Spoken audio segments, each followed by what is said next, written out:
வணக்கம். மனோஸ் கிச்சனில் இன்னைக்கு வெண்டைக்காய் புளிக்குழம்பு செய்யறது எப்படின்னு பார்க்கலாம். அது ஈஸியான முறையில் செய்யறது எப்படின்னு பார்ப்போம். அதுக்கு முன்னாடி இதுக்கு தேவையான பொருட்கள் என்னென்னு பார்க்கலாம் வாங்க.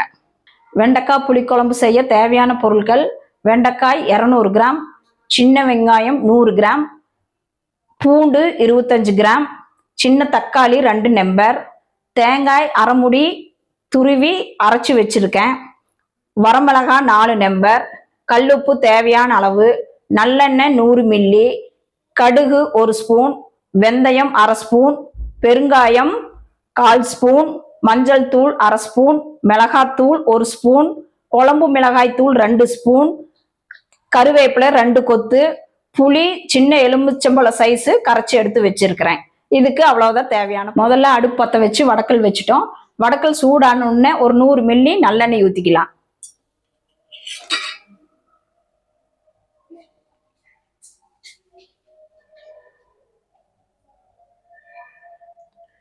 நல்லெண்ணெய் ஊற்றி சூடான உடனே வெண்டைக்காயை வறுத்து எடுத்துக்கலாம்.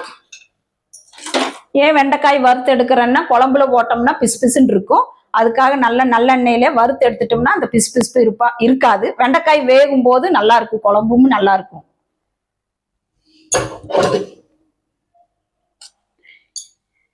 எண்ணெய் சூடானது வெண்டைக்காய் போட்டுக்கலாம்.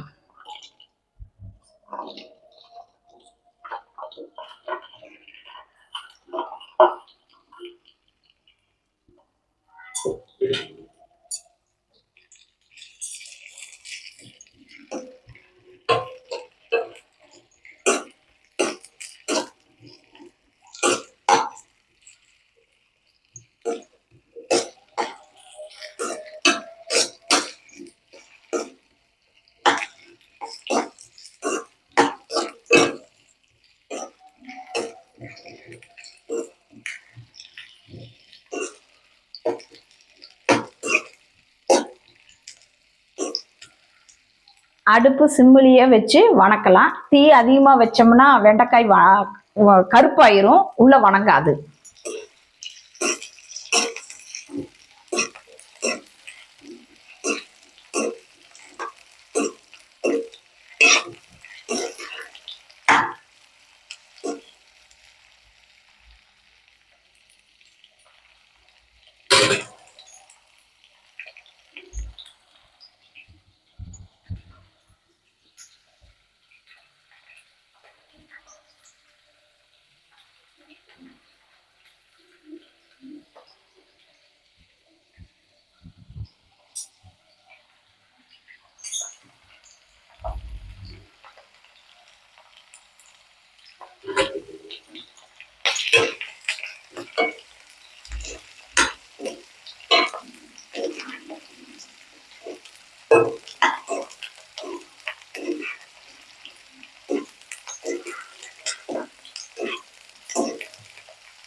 வெண்டைக்காய் பாதி அளவு வணங்கிருச்சு. இன்னொரு 5 நிமிஷம் இருந்ததுன்னா நல்லா வணங்கிரும். இன்னொரு 5 நிமிஷம் கழிச்சு பார்க்கலாம் இது எப்படி வணங்கி இருக்குதுன்னு.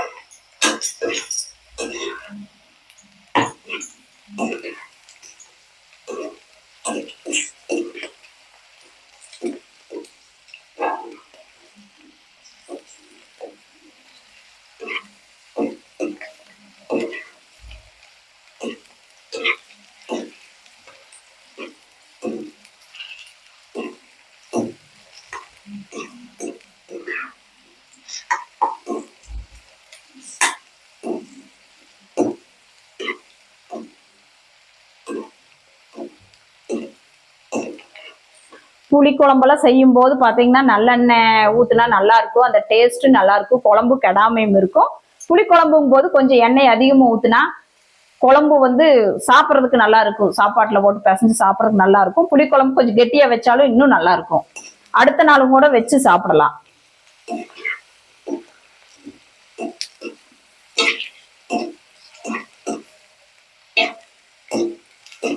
பார்த்தீங்கன்னா நல்லா வணங்கிருச்சு. இனி இது எடுத்துடலாம், அடுப்புல இருந்து வெண்டைக்காயை எடுத்துடலாம்.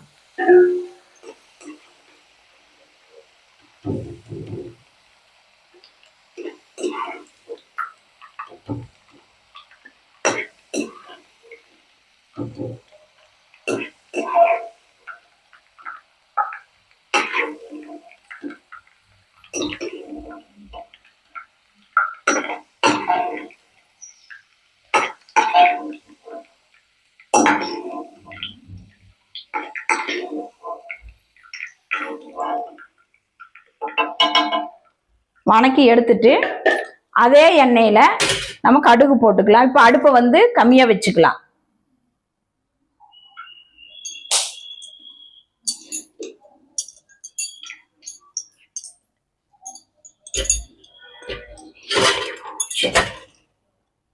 கடுகு ஒரு 1/2 ஸ்பூன் போட்டுக்கலாம்.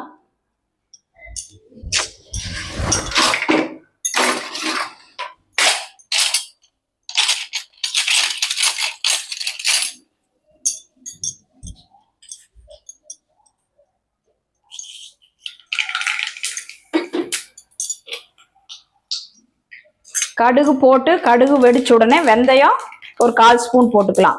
புளிக்குழம்புலாம் செய்யும் போது வெந்தயம் பெருங்காயம் ரொம்ப முக்கியம், அதே மாதிரி நல்லெண்ணெய் முக்கியம். ஏன்னா அதுதான் புளிக்குழம்புக்கு டேஸ்ட் கொடுக்கும், கெடாமையும் இருக்கும். கடுகு வெடிச்ச உடனே வெந்தயம் ஒரு 1/4 ஸ்பூன் சேர்த்திட்டோம். வெந்தயம் செவந்த உடனே பெருங்காயம் போட்டுக்கலாம்.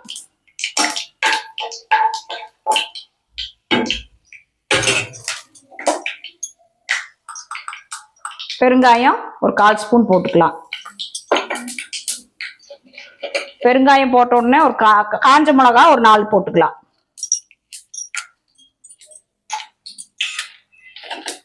காஞ்ச மிளகா 4 போட்டு சின்ன வெங்காயம் உரிச்சு நல்லா கழுவி வச்சிருக்கிறேன், அதை சேர்த்திக்கலாம்.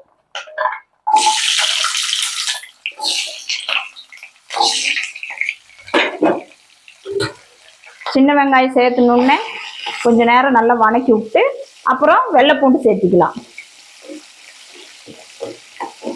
இந்த குழம்புக்கு வந்து மசாலெல்லாம் வதக்கி அரைச்சு பண்றதுக்குன்னா நேரமாகும்.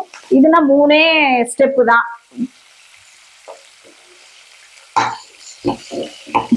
வெண்டைக்காயை நல்லா கழுவி தொடச்சு நீளமா அரிஞ்சு வச்சிருக்கிறேன், அதை வந்து முதல்ல வணக்கி எடுத்துக்கிறோம். அதே மாதிரி தேங்காய் அரைமுடிய அரைச்சு வச்சுட்டோம்னா மடமடன்னு குழம்பு செஞ்சிடலாம்.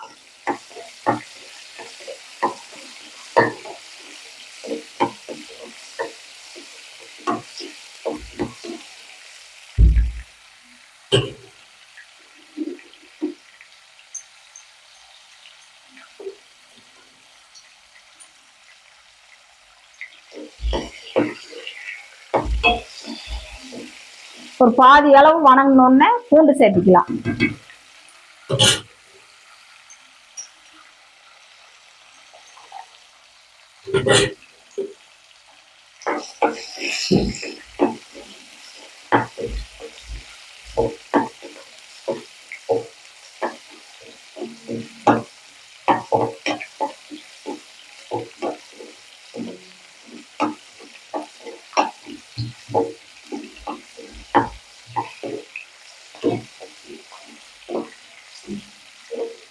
பூண்டு வெங்காயம் மிளகாய் எல்லாம் நல்லா வணங்குனதுக்கு அப்புறம் கருவேப்பிலை ஒரு 2 கொத்து போட்டுக்கலாம்.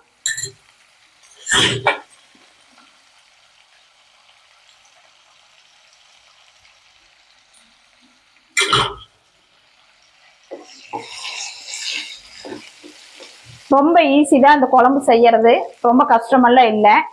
இது யார் வேணாலும் வீட்டுல சின்னவங்கல இருந்து பெரியவங்க வரைக்கும் ஈஸியா செய்யலாம்.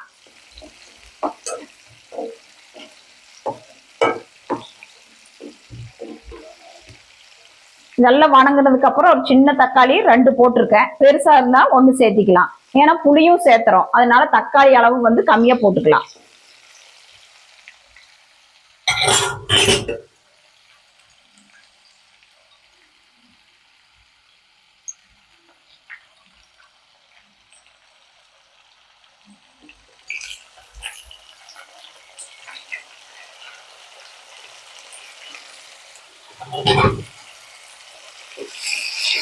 தக்காளி போட்ட உடனே கொஞ்சம் உப்பு போட்டு வதக்கிட்டோம்னா தக்காளி வெங்காயம் எல்லாமே நல்லா வதங்கும், சீக்கிரமா வதங்கும்.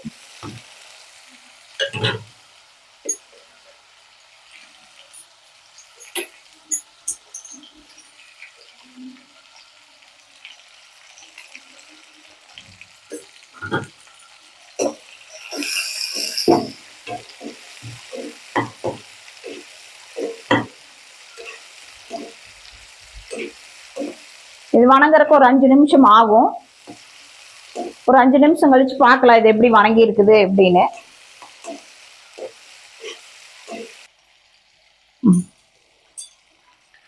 இப்போ வெங்காயம், சின்ன சின்ன பூண்டு தக்காளி இதெல்லாம் பார்த்தீங்கன்னா நல்லா வணங்கிருச்சு.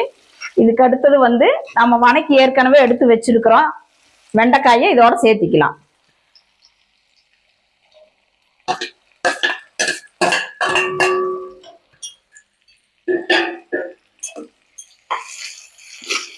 வெண்டைக்காயும் இதுக்குள்ள போட்டு நல்ல ஒரு வணக்கிட்டு பொடியில சேர்த்திக்கலாம். இப்ப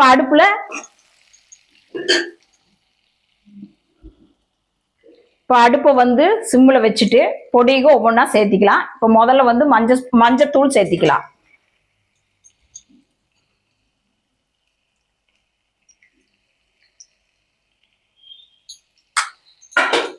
அடுத்து மிளகாத்தூள் நம்ம காரத்துக்கு தகுந்த மாதிரி சேர்த்திக்கலாம். ஏற்கனவே மிளகா போட்டிருக்கிறோம்.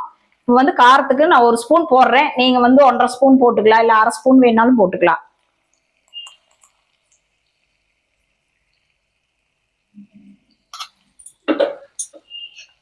அதுக்கு அடுத்தது குழம்பு தூள் போடுறேன் 2 ஸ்பூனு.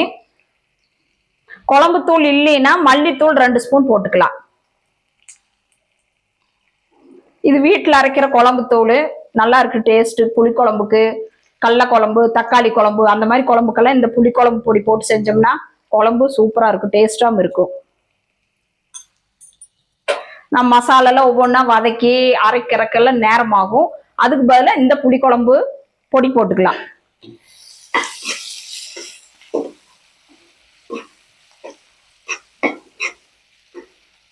பொடிக்கு போடும்போது அடுப்பு தீ வந்து கம்மியா வச்சுக்கோங்க. ஏன்னா கீழே வந்து பொடிக்கு அடி பிடிச்சிருச்சுன்னா டேஸ்ட்டும் மாறும், கலரும் மாறிடும், குழம்போட கலரும் மாறிடும். அப்புறம் சாப்பிட்றதுக்கு ஒரு மாதிரி இருக்கும், டேஸ்ட் வேற மாதிரி இருக்கும். இந்த பொடியெல்லாம் போட்டு ஒரு வணக்கிட்டு இப்போ நெல்லிக்காய் சைஸ் புளி கரைச்சி வச்சிருக்கேன், அதை சேர்த்திக்கலாம்.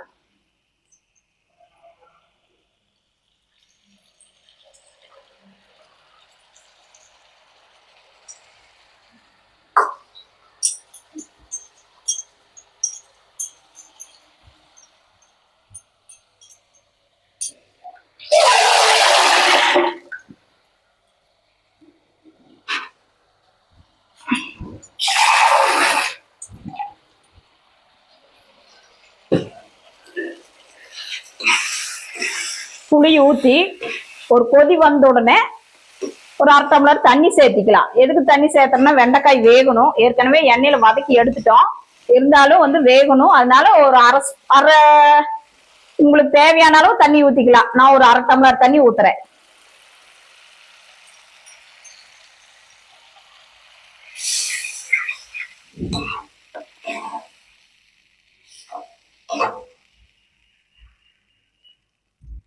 தண்ணி ஊத்தி ஒரு 5 நிமிஷம் கொதி விட்டுறலாம்.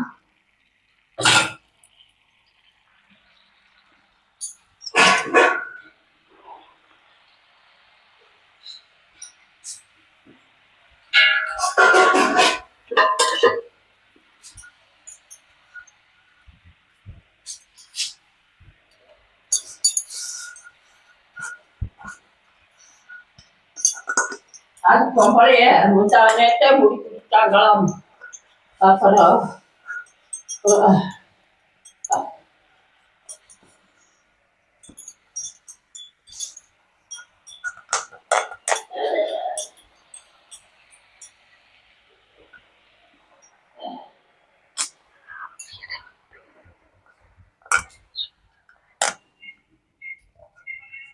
இடையில கட் பண்ணி எடுக்க முடியும், பாஸ் பண்ணி விட்டியா? ஆத்தா வேற இடையில பேசிச்சா, அதுக்கு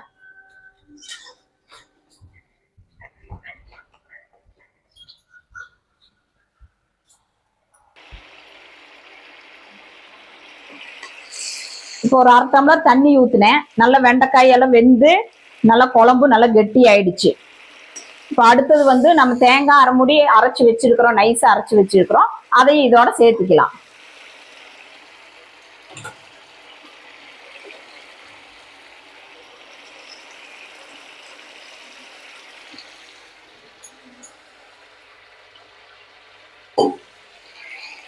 தண்ணியும் ஒரு 1/2 டம்ளர் சேர்த்துக்கலாம்.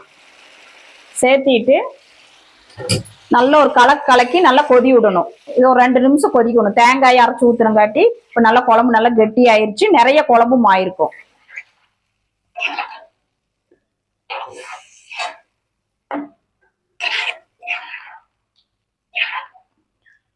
குழம்பு இந்த அளவுக்கு திக்னஸ் இருந்ததுன்னா கொஞ்சம் கெட்டி கொதிக்க கெட்டி ஆகும். இன்னும் கொஞ்சம் வேணுனாலும் தண்ணி சேர்த்திக்கலாம். நான் இப்போ இன்னொரு 1/4 டம்ளர் தண்ணி சேர்த்திக்கிறேன்.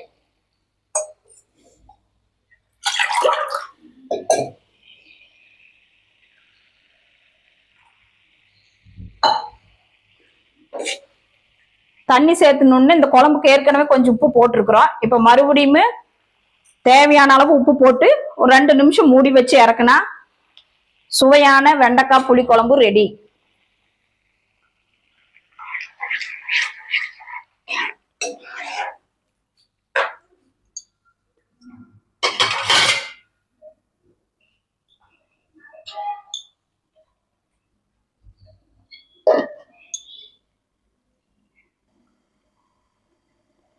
மூடி போட்டு 5 நிமிஷம் ஆச்சு.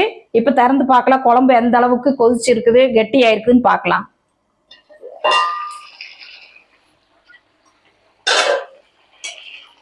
குழம்பு நல்லா கெட்டி ஆயிருச்சு. இப்ப வேணும்னா உப்பு வேணும்னாலும் கூட பார்த்துட்டு போட்டுக்கலாம். ஆனா நான் போட்டது இந்த குழம்புக்கு கரெக்டா இருக்கும்.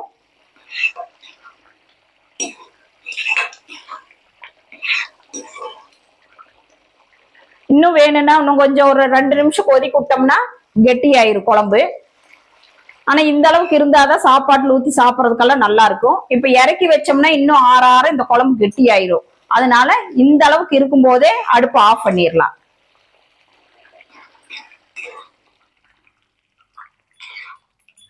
இப்ப நாங்க வீட்டுல அடிக்கடி செய்யற புளி குழம்பு ரெடி, சூப்பரா இருக்கும். சாப்பாட்டுல ஊத்தி சாப்பிட்றதுக்கு, இட்லி தோசை எல்லாத்துக்கும் தொட்டு சாப்பிட்றதுக்கு நல்லா இருக்கும். இப்ப நான் இந்த புளிக்குழம்பு செஞ்ச மாதிரி நீங்களும் வீட்டுல செஞ்சு பாருங்க எப்படி இருக்குது அப்படின்னு. செஞ்சு பார்த்துட்டு கமெண்ட் பண்ணுங்க. நாங்க வந்து வீட்டு முறைப்படியில ஸ்வீட்டு, ஸ்நாக்ஸ், மசாலா ஐட்டம் எல்லாம் செஞ்சு கொடுக்குறோம். யாராவது வேணும்னா எங்களை கான்டாக்ட் பண்ணுங்க. கொரியர் மூலமா எல்லாம் அனுப்புறோம். உள்ளூர், வெளியூர், கண்ட்ரிஸ், எல்லா கண்ட்ரீஸ்க்குமே அனுப்புறோம். உங்களுக்கு யாராவது தேவைப்பட்டதுன்னா எங்களை கான்டாக்ட் பண்ணலாம். என் பேர் மனோன்மணி. Phone number 9952809354. நன்றி, வணக்கம்.